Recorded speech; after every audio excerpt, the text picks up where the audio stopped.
Alrighty, hi guys, and welcome back to Steinsgate. Our last episode was, a lot. But basically, we have returned to the correct timeline, world line, basically, where we now just need to hack and discern and reverse the last D-mail. Which, if you guys remember, had to do with our lovely Kurisu here. So, Daru had just said, don't think, feel. And Kurisu's like, what? What he meant to say was, don't think, do. Daru extracts his massive body from the space behind the desk, plops himself down on the chair, and wipes away his sweat. Done bridging them, I need to tinker with the settings a little, but we should be up and running in about 10 minutes. Alright. So the first email started everything. Was that the one you showed me at ATF? The one that said I died or something? Right. I found you dead at Rodicon and sent Daru an email. Daru happened to be experimenting on the phone wave at the time, so the discharge phenomenon occurred and the mail was... My voice trails off. Something is telling me to stop. Fear rises in my chest. A sudden, terrible certainty that I am missing something vital. I frantically replay the conversation in my head. We must cancel all of our changes to the timeline so far. The very first email started it all. The one that said I died or something. Return to the world line that existed before I sent the first email. An icy fist seizes my heart, and I turn to Kurisu with a look of pure terror. Our eyes meet. Those eyes of her no longer show the sharp defiance from when we first met. Instead, they glow warmly with the light of curiosity.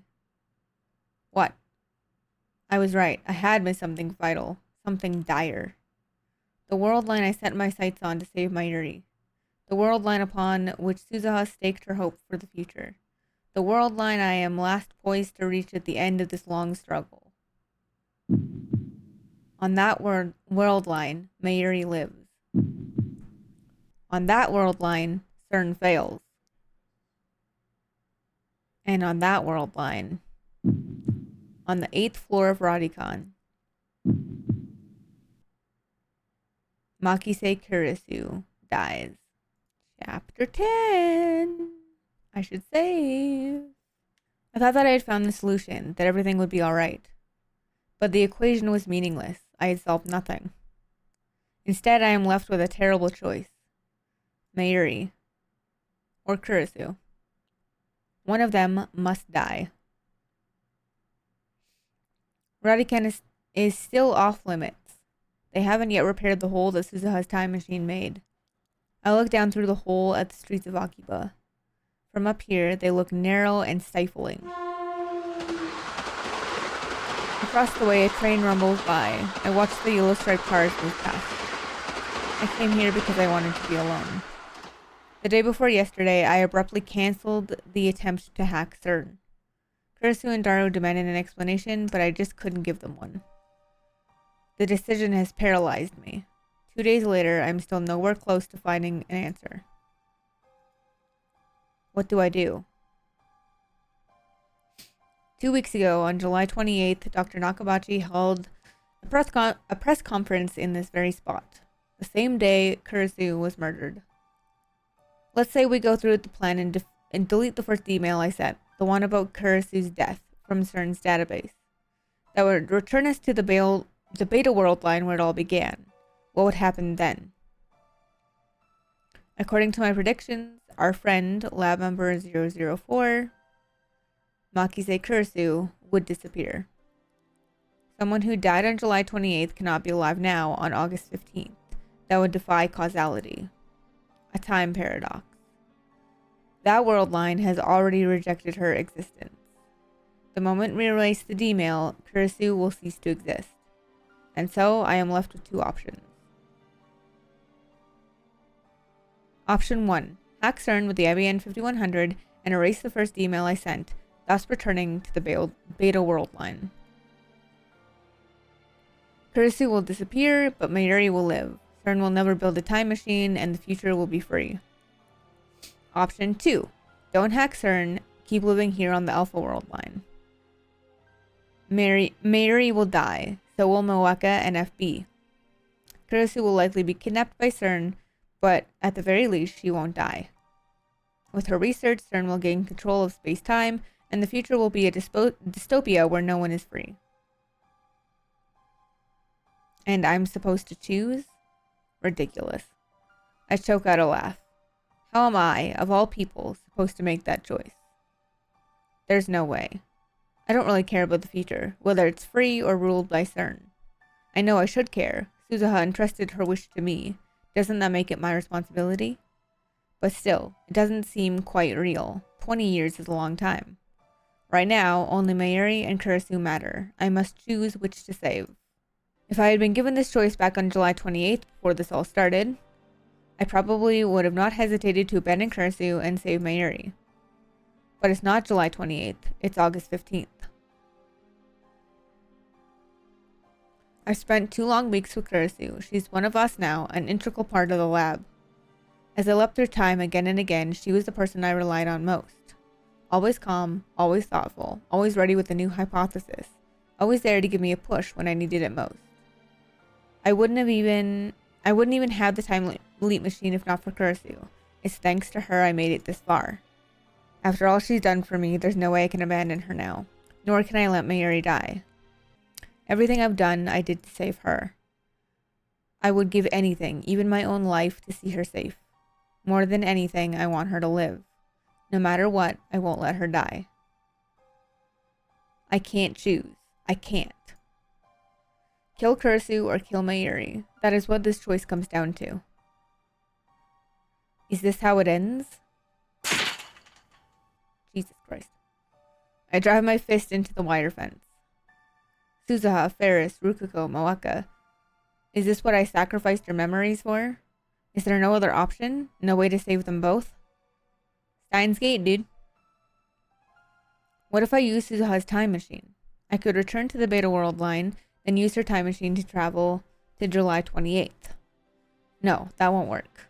The reason Suzuha left in 2010 was to prevent CERN from creating a dystopia that only occurs on this world line. On the Beta World line, she'll have no reason to leap to 2010. Suzuha's time machine won't exist, so I won't be able to use it. Alright, then what if I send Kurisu a warning via email? It could say, don't go to Dr. Nakabachi's presentation. No, that won't work either. Remember, causality converges. Kurisu's death is inevitable on the Beta World line, just as Mayuri's is inevitable on this world line. No matter what I do, fate will ensure her death.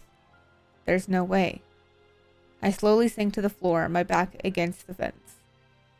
I can't save her. I'm powerless against the will of fate. What should I do? What should I do? Maybe Mayuri doesn't die on the current world line. I cancelled Moeka's D-mail, plus I haven't had an opportunity to check the divergence meter since. Might there be a chance? If the pattern continues, Mayuri's death has been pushed back to the night of the 17th. If Mayuri doesn't die between 7 and 8 p.m. that night, then I won't have to face this horrible decision. I know it's unlikely. I understand that from all my experiences so far. But still, I can't help but cling to that hope. Mayuri and Kurisu. If I can just save them both.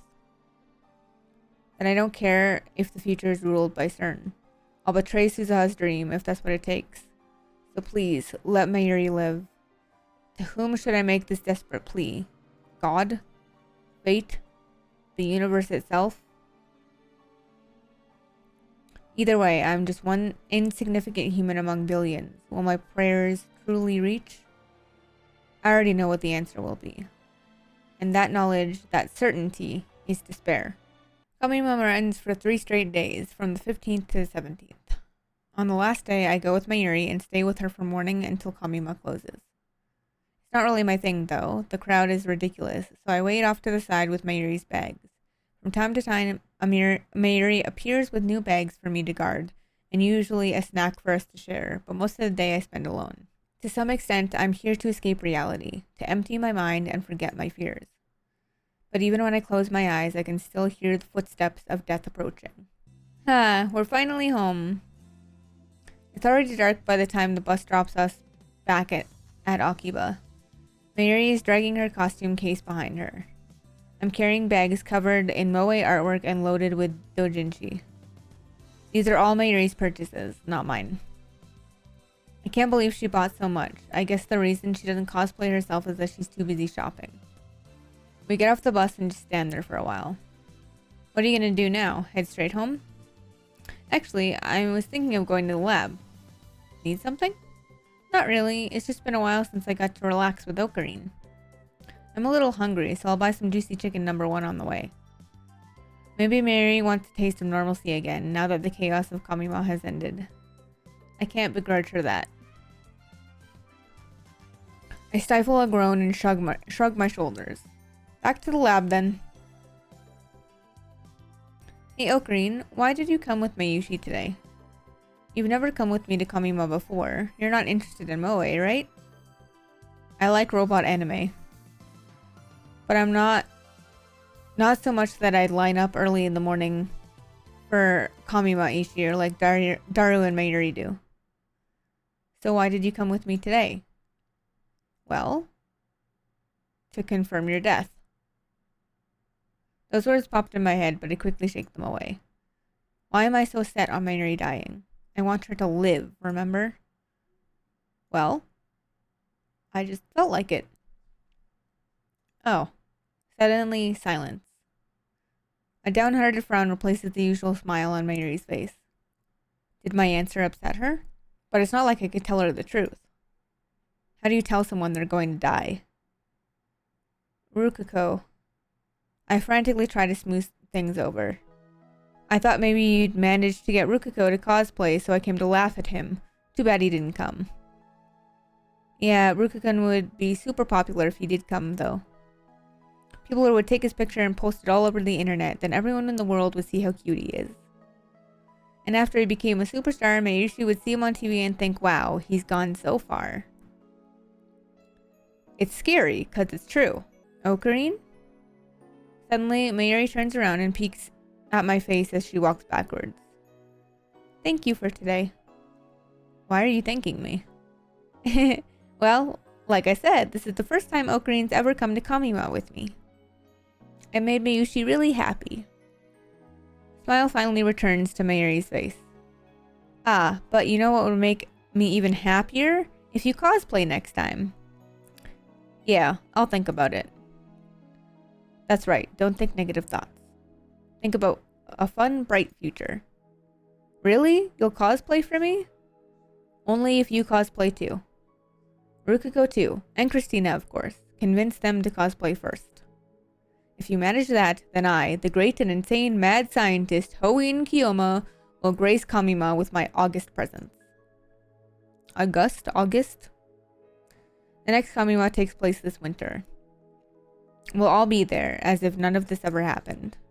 All of us, laughing and smiling together. Just imagine a future like that. Wow, that's gonna be tough. But it sounds really fun too. Besides, I think Christian secretly wants to cosplay, so there's hope. Mayushi's gonna do her best. We arrive at the lab. I look up at the second floor, but there's no light in the window. Oddly enough, there's nobody here today. I've got a bad feeling about this. Is Moeka going to ambush us? On the previous world line, I forgave Moeka and Tanuji. But that has already been undone. This is a new world line. The Rounders are still alive, and they're still after the time leap machine. Wait here, Mayuri. I motion for her to sit and wait on the bench in front, then I carefully check the area. I know my efforts are likely futile, but still, I want to do anything I can, anything to give Mayuri a chance, however small, of surviving on this world line. Something tells me it would be foolish to go straight up to the lab.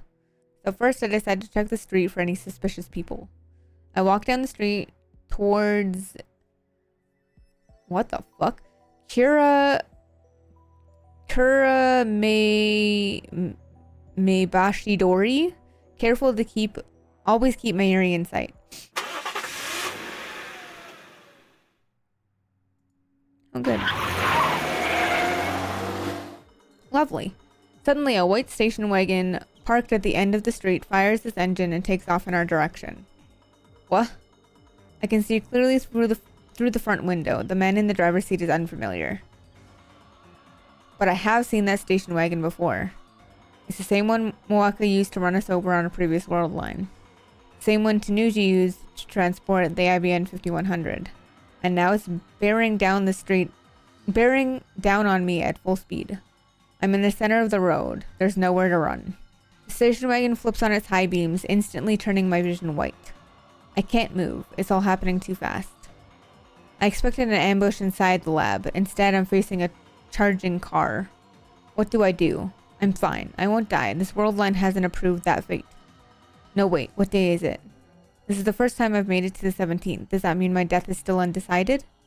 Will I die in Mayuri's place? If that will save her, if that will end this, then maybe it's for the best. No, I don't want to die yet. Two contradictory emotions collide in my mind. My body doesn't know which way to turn. Will I be the one to die? Ocarine! Something slams into my back.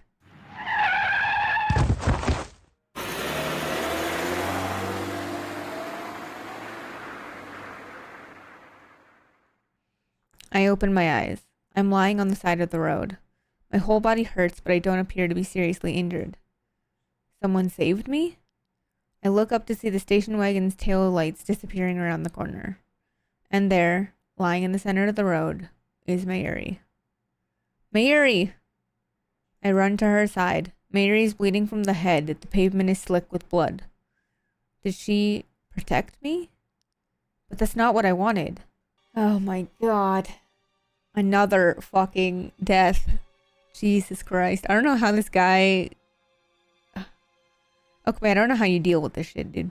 I lift her body up in my arms. Her eyes twitch, then slowly open. Oh, Curry. Mayuri, I'm sorry. It's my fault. Her hand wanders as if seeking something. It reaches for the starry sky. Her eyelids are heavy. They could close any second now. But still, she looks straight into my eyes. For some reason, she smiles.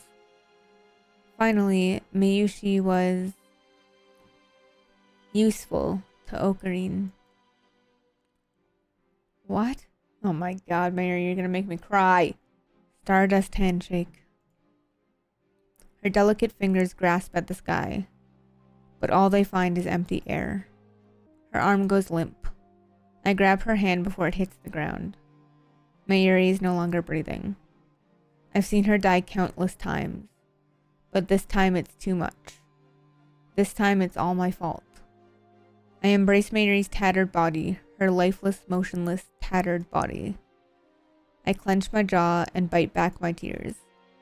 Mayuri, I can't see the stars from here. How could this happen?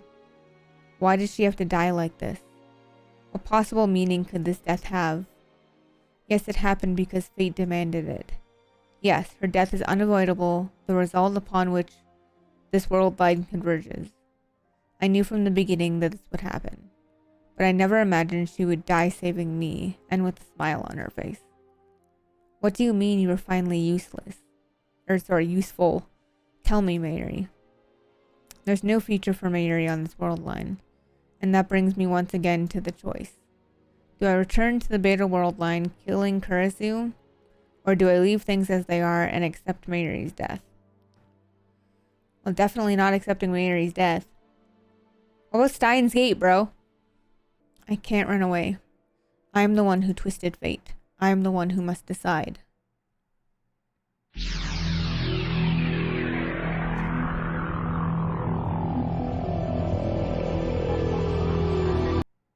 The sky is blue.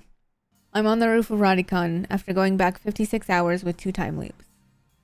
I lean against the wire fence and stretch out my legs as I look at the sky. I wanted more time to think. That's why I came back. Last time I spent 2 days refusing to face reality. But that is no longer an option, now that I've confirmed Mayuri's death. This time, I need to reach a decision. But how? This equation has no solution. No matter what choice I make, someone dies. purely utilitarian viewpoint, I should choose the beta world line where CERN never creates a dystopia. But it's not that simple. Not for me. There must be some other way. According to Suzuha, 2010 is a point of great divergence at the attractor field level. I think that divergence had already commenced by the time I sent the D-mail reporting Kurasu's death. So when did divergence begin? I can't say for sure, but I think it was the moment we completed the phone wave. It was around the middle of July. Jaru and I deemed it a failure right after completion. By the time Kurasu was killed, there was already a huge divergence at the attractor field level. Now that I think about it, reading center activated that day when I sent the D-mail that started it all. At that moment, every pedestrian and vehicle on the main street of Akiba suddenly vanished. That feels so long ago. But now I can finally explain it. That was the moment I moved to the Alpha World line. Yep. On the Beta World line, where this all began, Suzuha didn't arrive in her time machine, Dr. Nakabashi's conference went ahead as planned, and the flow of tourists and shoppers through Akiba was unimpeded. But when I sent the D-mail, events changed on a huge scale, from my perspective at least. On the current world line, Suzuha crashed her time machine into the roof of Radhika, and Nakabashi's presentation was cancelled, and this part of Akiba was closed to traffic. Because I was out on the street when the world line changed, it appeared to me as if thousands of people suddenly vanished. The truth is that they were never there to begin with. Like a magician's trick, it was so obvious once you understand how it works. The real problem is the timing of the D-mail. I moved to the Alpha World line after Kurasu died. If I had sent the D-mail before she died, then I might have been able to intervene even now on this world line. But no, that would defy causality. I sent that D-mail because I saw Kurasu's body. That's the way it has to be. Who killed her anyway? I still don't know. It definitely wasn't suicide. What if I identify the murderer and send them a D-mail warning them off? Would that prevent her death? I mean, no one has tried to kill her on this world line, have they? Maybe there's a chance. However, to send that D-mail, I would first have to move to the Beta World line. The more I think about it, the more futile it seems. I've already seen Mayuri die countless times. Everything I tried to prevent it failed. I understand all too well. When fate wants someone dead, nothing can stop it. I can't save Kurasu. There you are. I thought I was alone, but it seems that I was wrong. I turn around to see Kurasu standing in the open door. I avert my eyes. I can't look her in the face. Not now. What are you doing here? Nothing. How did you know I was here? You said you wanted to be alone. I ran the numbers and concluded that I had the greatest probability of finding you here. Then leave me alone. You don't have to look for me. I'm not a lost little boy. Hey, how is it? Is that how you treat someone who's worried about you? Not that I'm worried about you or anything. Right after she gets herself flustered, Kurasu sighs and puts on a serious expression. I was going to leave you alone at first. But you've been acting weird the last couple days. I mean, you're always weird, but more than usual. You look like a kid forced to eat crappy oatmeal. What happened? Nothing. Then why did you cancel the cracking of CERN? You're the one who said we shouldn't. Oh, so you're afraid of triggering arrest flags. I get it. You should praise me for obeying the law for a change. That's not like you at all. What happened to your ego? What happened to the insane mad scientist, Hoin Kyo? To hell with my ego. This time, it's not that simple. I forced my ego on others before. Suzuha, Ferris, Rukiko. I sacrificed their dreams for the sake of my goal. I justified it by telling myself that it was necessary to save Mayuri. I weighed their suffering against the alternative and made my self-righteous choice. But this time, the alternatives are impossible to compare. I have to choose which friend to let die. It would be so much easier if I knew what was right. Which friend to let die? What are you talking about? I'm just a student, Christina, you know? The insane mad scientist, Hoin Kiyoma? That's just a fantasy. A character I made up. I bet you had no idea. I may have figured that out when we first met. What if I hadn't found Kurasu's body back then? Let's try imagining that situation.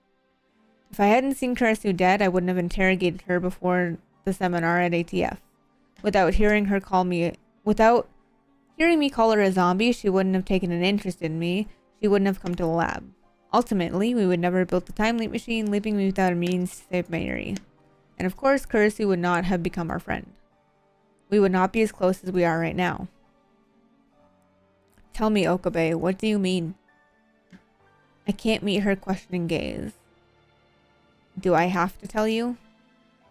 You've never hesitated to ask me for help before. Don't hold back now. That's not what this is about. Then prepare yourself. What I'm about to tell you is the absolute truth. And it could also be your death sentence. Eh? Curtis's voice cracks a little. Remember what I told you before? When we delete the D-mail from CERN's database, we'll reach the beta world line where Mayuri doesn't die. And where CERN doesn't take over the world. Right, everyone lives, everyone is free, you made it sound perfect. Perfect? It's anything but. I showed you the first email, didn't I? The one that started it all? On the beta world line, the events described in that email actually happened. Karasu is a genius. I have no doubt that she understands. Karasu, on the beta world line, you die on July 28th. And according to the attractor field model, nothing can prevent that from happening. If I want to save Mayuri, I have no choice but to let you die. Karasu says nothing. What expression is she making now? I reluctantly sneak a look at her face. She's staring out across the cityscape. Her eyes look distant. I see neither fear nor sadness in her face. She seems accepting. Karasu is always like this. Always calm, no matter what. It's hard to believe she's younger than me. Her soft chestnut hair blows in the wind. She lifts a hand to hold it down. Hey, Okabe. How credible do you find this attractor field model? Credible?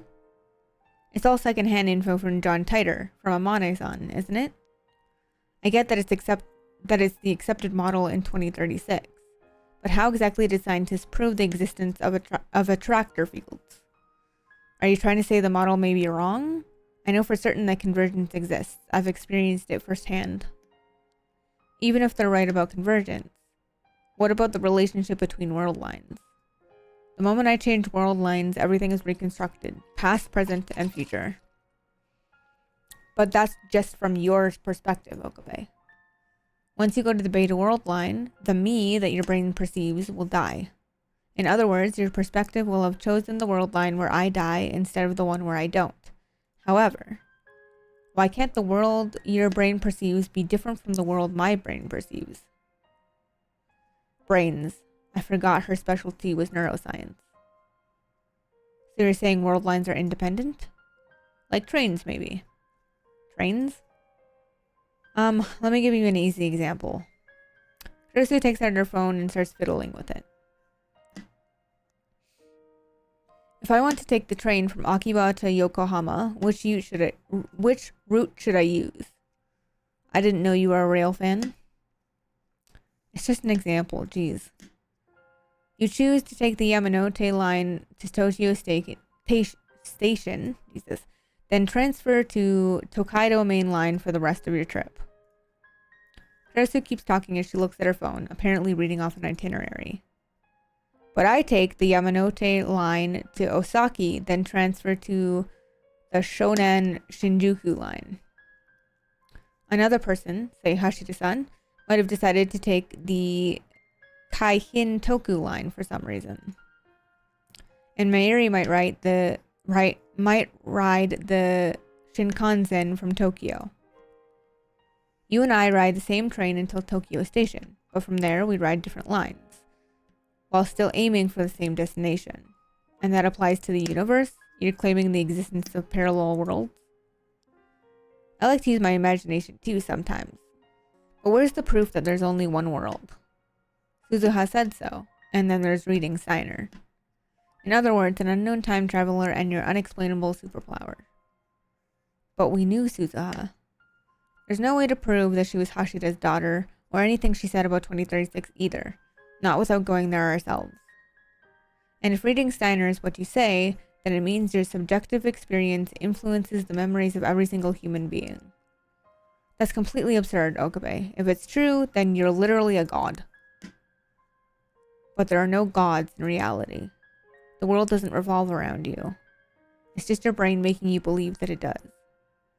If that makes you this world's god, then I must be a god too. My brain is just as big as yours. What are you trying to say? Let's say you choose the world line where I die. That doesn't mean I have to do the same. The fact is, I am standing here right now, observing the world with my own subjectivity. I already exist on a world line where I don't die. Even if your perspective shifts to the beta world line, my perspective might remain here. It's a question of where your soul lies, and I won't let you have your way with my soul. No true scientist would accept a hypothesis that flimsy. But there's a chance I'm right. So you have nothing to worry about. Kurisu smiles. How can she smile? I just told her that she's going to die. The problem is that you don't want to let me die, right? But if my hypothesis is correct, I'll still be alive on another possible world line. So there's no reason to be afraid. It's just a hypothesis. The same is true of attractor fields. It hasn't been proven. Even if someone did prove it by 2036, that doesn't help us here in the present. In other words, anything is possible. Kurisu turns her back to me after finishing. It's an armchair theory. A daring armchair theory that could, quite possibly, render meaningless everything I've done up to now. How can Kurisu stay so calm? She's just an 18-year-old girl. You really don't have to worry about me, Okabe. It would just hurt my pride if you did. Don't say it like that. Hello? Mary? Yeah. Displayed on the screen is Mary's face, devoid of its usual brightness for some reason. What's wrong? I heard from Darukan that Okarin's been acting kinda strange. Mayushi was so preoccupied with Kamima, she didn't really notice. Even though she usually notices right away when Okarin's not happy. I'm sorry, Okarin. Don't apologize. You've done nothing wrong. Did something happen? Okarin? I can't tell her. I can't. I've kept it a secret from her all this time. That's the way it has to be. There's nothing wrong. Oh. You know, you used to talk to Mayushi about a lot of things, remember? Like, the organization's 4 leaders. Their names are Back Turkish, Virginian Burp, Balloon Drag Queen, and Wide-Eye Gore, right? Black Tortoise, Vermilion Bird, Blue Dragon, and White Tiger. Yeah, that. You know, it was really fun talking to Okarin about stuff like that. But now... Okarin, if Mayushi's a burden, just say so, okay? What? I never... I'm hanging up now. If you feel like talking to Mayushi about anything, just call, okay? Doo-doo-doo! She hung up on me. What did Mayuri say? How are you a burden? Don't say things like that, damn it. Why is she only serious at times like this? A burden, huh? I've never felt Mayuri was a burden. Not once. Then you should tell her that. Maybe it wasn't a good idea to leave Mayuri in the dark. She never looks like she's thinking anything, and yet she saw my doubt? Either way, I can't tell her the truth. Okabe. Kurisu sighs, then glares at me. The old you wouldn't have worried about anything. Anyway, you should go see Mayuri. I'm sure she has a lot to say. She's right. Even if I don't tell Mayuri the truth, I need to at least tell her something. I'll postpone my decision and go see Mayuri. It's afternoon on the first day of Kamima, and the crowds are finally beginning to thin out. Of course, the industry booths and cosplay area are still packed, but at least I don't have to wait in line to get in. I've been trying to get in touch with Mayuri for a while now, but she hasn't responded. I checked with Daru, and he hasn't seen her today either. Cosplay ends at 4 p.m. I focused on searching the cosplay area until then, but I still can't find her. Maybe she finished early and went home. I tried calling her home. No luck. They haven't seen her since she left this morning. Where is she? I'm always afraid that she'll disappear the second I take my eyes off of her. It's been like that ever since she lost her grandmother. Maybe it's just my imagination. We've been so close for so long. I saw Mayuri at her weakest and most vulnerable. Maybe that has made me overprotective. But I don't care how other people see us. I just can't leave Mayuri alone. I step into the cemetery. The final resting place of Mayuri's beloved grandmother. When was the last time I came here? For about a year after Mayuri became my hostage, I'd periodically accompany her here. But I don't think I've been here since I entered high school, so it's been about 3 or 4 years. As I get closer to Mayuri's grandmother's grave, I begin to hear a voice. It's Mayuri. I'd recognize her voice anywhere. It sounds like she's talking to someone. I approach quietly. Hey, Granny. Mayuri is standing there talking to the grave. First of all, that's not standing. She's squatting. But hey, what a relief she hasn't disappeared. I decide to watch silently from a short distance away. I've been having scary dreams lately. For a second, I wonder if she's learned to commune with the dead, but no, she's just talking to herself. In my dreams, bad things keep happening to me. Like someone shoots me, or a car hits me, or I get run over by a train. What? Don't tell me. It's so real, it hurts so much, and I feel so sad. And I try to call for help, but nothing comes out. Why do you think I'm having these dreams? Does she remember her death? All of them? Is she inheriting memories like I do? And you know, they always end the same way. Mayushi's crying and Ocarine comes to save me. Mayushi tries to say thank you, Ocarine, but Ocarine can't hear my voice. He holds Mayushi and makes a very sad face like he's going to cry, but he never does, you know? I can tell he's forcing himself not to cry. Come to think of it. Both Ferris and Rukugo remember their memories from before the past changed. I used to think that memories couldn't be shared between world lines. I used to think that I was the exception with reading Steiner. But maybe that's not the case. Maybe everyone has the same power, the only difference is how strong it is. Maybe reading Steiner is nothing special after all. That makes Mayushi even more sad. I try to say sorry, but he still can't hear. And that's when I wake up. Why am I having these dreams?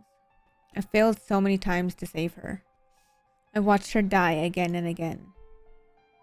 Everything I've done has been to prevent that from happening. And yet, have the memories of those deaths been tormenting her as she sleeps? I bite my lip in frustration. I still have a terrible decision to make. Do I save Mayuri or do I save Kurisu? There's no perfect ending here. I can't save them both. It's one or the other. If I choose Kurisu, then Mayuri's dreams will become reality. I don't want Mayuri to feel any pain. Until now, I've thought only of saving her. That is my goal. But at the same time, I can't let Kurisu die. Again, my thoughts hit the same dead end. Mayuri hasn't noticed me yet. She's still staring at the sky, just as she was on the day I took her hostage. She's talking to her grandmother in heaven. Oh right, we have a lot more lab mems now, you know? There's Chris-chan, Moeka-san, Ruka-kun, and Ferris-chan. There's also Suzu-san, but she moved away. That makes 8 of us. It's really amazing. On this world line, they all became lab mems. However, not a single one of them has sent an email. You know, it was just Ocarine and Mayushi at first. Back then, Ocarine seemed kind of bored most of the time. But now, he's having so much fun. Is that how she sees it? Well, she's not wrong. She really does know me, doesn't she? And that makes Mayushi happy too. It's so busy, but it's really exciting.